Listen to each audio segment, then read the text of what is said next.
Belgique et coronavirus, inventaire avant fermeture. Des déclarations convenues à la Chambre, un vote de confiance sans surprise dans la foulée. Des pouvoirs spéciaux à, presque, tous les étages gouvernementaux. La Belgique politique passe en mode gestion de crise. Pour 6 mois, le véritable gouvernement de ce pays devient le Conseil national de sécurité, où se retrouvent toutes les éminences politiques du royaume, mais aussi les responsables de la santé et de la sécurité. La gestion sera collective, avec une priorité à la parole des experts, avec pour porte-parole, la première ministre, Sophie Wilmès. Devenue chef de gouvernement si pas sur un malentendu, par un concours de circonstances particulier, elle ne devait que tenir la boutique, pendant que d'autres négociaient sa succession, sans qu'elle ne fasse partie du casting envisagé. La plus grave crise sanitaire depuis la guerre plus tard, la voilà propulsée en visage et parole des institutions, bien plus qu'un roi contrit, ou que son prédécesseur à l'empathie malhabile lors des attentats. Sophie Wilmès, elle, a su trouver le ton juste. Ce n'est plus de la politique. Juste de l'humain. Cela ne lui garantit pas forcément une grande carrière. On se souviendra de Marc Verhulgen, empathique et humain lors de la commission du Trou, personnalité alors largement la plus populaire du royaume qui deviendra un piètre ministre et sera mêlé à d'étranges affaires. Inimaginable il y a 2 semaines, la Belgique se retrouve avec un gouvernement de plein exercice. On devrait dire d'exercice réduit, ou à but unique, avec à sa tête, une quasi-inconnue dans la majeure partie du pays, soutenue pour ses pouvoirs spéciaux aussi bien, par les libéraux que les marxistes, à qui on n'a pourtant rien demandé. Face à ce qui apparaissait le mois dernier, comme un délire inédit, la droite et l'extrême droite nationaliste flamande ruminent, maugrent, grognent, pèsent, ronchonnent, râlent, rouspètent, bougonnent, grognonnent, grommellent à qui mieux. La NVA manœuvre pourtant habilement depuis mai 2018 pour contrecarrer toute coalition dont elle ne donnerait pas le la. Barre de Wevé a même entrevu un court instant, un poste de Premier ministre et peut-être une réforme de l'État. Tout s'est ensuite grippé, la NVA prise à son propre piège, écartée, outrée de s'être laissée berner.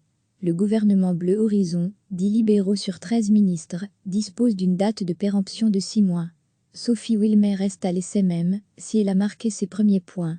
La NVA se retrouve coincée entre la majorité de Salut public et le Vlaam Belan. Les derniers sondages montrent à suffisance que l'électeur de droite dure préfère l'original à ce qui en est devenu la copie. Il n'est pas sûr que 6 mois d'expérience Wilmès permettent au parti de Barre de Wevé de trouver sa place, mais il n'épargnera rien au gouvernement fédéral, se servira du gouvernement flamand et placera le CD et V sous tension extrême.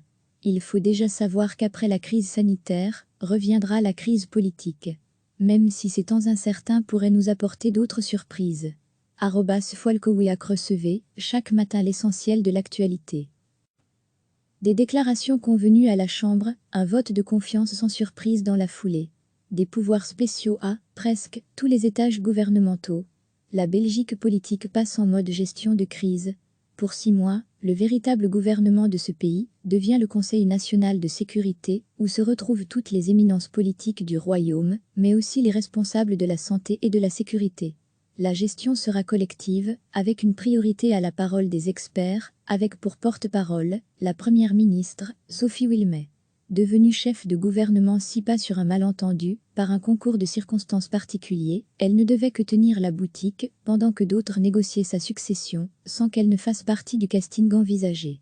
La plus grave crise sanitaire depuis la guerre plus tard, la voilà propulsée en visage et parole des institutions, bien plus qu'un roi contrit, ou que son prédécesseur à l'empathie malhabile lors des attentats. Sophie Wilmès, elle, a su trouver le ton juste. Ce n'est plus de la politique. Juste de l'humain. Cela ne lui garantit pas forcément une grande carrière. On se souviendra de Marc Verhulgen, empathique et humain lors de la commission du Trou, personnalité alors largement la plus populaire du royaume qui deviendra un piètre ministre et sera mêlé à d'étranges affaires.